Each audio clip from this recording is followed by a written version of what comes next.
আসসালামু আলাইকুম। আজ আমি আপনাদেরকে যে ভিডিওটা দিচ্ছি সেটা হচ্ছে দোকানে বিক্রি বৃদ্ধি। অনেকের দোকানে দেখা যায় যে কাস্টমার আগে ভালো ছিল, এখন কমে যাচ্ছে, বা কেউ জাদুটোনা করে কাস্টমার নষ্ট করে দিয়েছে, দোকানে কাস্টমার আসে না, অথবা স্বাভাবিক কারণেই মনে করেন যে আপনার দোকানে আগের থেকে এখন কাস্টমার কমে গিয়েছে, পাশে অন্য একটা দোকান হয়েছে, সেই দোকানে কাস্টমার যায় কিন্তু আপনার এটাতে কাস্টমার আসে না। এরকম যদি প্রবলেম হয় তাহলে তার সলিউশন ইনশাল্লাহ এই ভিডিওতে আপনারা পাবেন। প্রথম থেকে ভিডিওটা না টেনে শেষ পর্যন্ত দেখবেন, আমার চ্যানেলটা সাবস্ক্রাইব করবেন, লাইক করবেন, শেয়ার করবেন।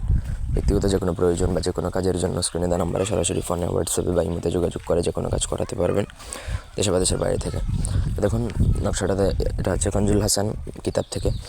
দোকানে বিক্রি বৃদ্ধির জন্য শামাস মুশতারি জোহরের সময়, এগুলো আপনি বুঝবেন না, আপনাকে যে কোনো শুক্রবার দিন পাক পবিত্র হয়ে আপনাকে বুঝবাতার মধ্যে, অথবা সূর্যোদয় যখন ভোরবেলা ফজরের সময় যখন সূর্যোদয় হয় তখন আপনাকে নকশাটা লিখতে হবে। নকশাটা লিখবেন হচ্ছে বুঝপাতার মধ্যে অরিজিনাল গুরুজান কালি বা বুঝপাতা যদি আপনাদের প্রয়োজন হয় আমাদের থেকে নিতে পারেন। লিখবেন, লেখার সময় কানের জন্য বসে লিখবেন, আপনি কারো হেল্প নেবেন না বা কাউকে সাথে রাখবেন না। পুরো প্রসেসটা আপনাকে কানের জন্য করতে হবে। লেখার সময় খেয়াল করবেন যে কোনো ধরনের যেন ভুল না হয়, এবং 100% অ্যাকুরেসি বা অ্যাকুরেটভাবে আপনি লিখবেন। লেখা শেষে আপনাকে সেই মাদুলিটা, এই নকশাটা একটা মাদুলিতে ভরবেন, ভরে আপনার দোকানে ক্যাশ বক্সে বা এমন কোনো গোপন জায়গায় রাখবেন যেটা কেউ না দেখে।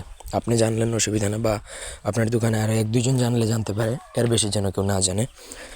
এটা রাখার ফলে ইনশাল্লাহ এত পরিমাণে কাস্টমার বৃদ্ধি পাবে যে আপনি নিজে কল্পনা করতে পারবেন না। আগের তুলনায় আর বর্তমানে আপনি নিজেই কম্পেয়ার করলে বুঝতে পারবেন যে কী পরিমাণ আপনার মধ্যে কাস্টমার বাড়বে। এটা খুবই পরীক্ষিত একটা নকশা, প্রপারলি যদি কাজ করেন তাহলে এটা দ্বারা ফলাফল 100% সুনিশ্চিত। এটা ছিল আজকের ভিডিও। ধন্যবাদ সবাইকে, আল্লাহ হাফেজ।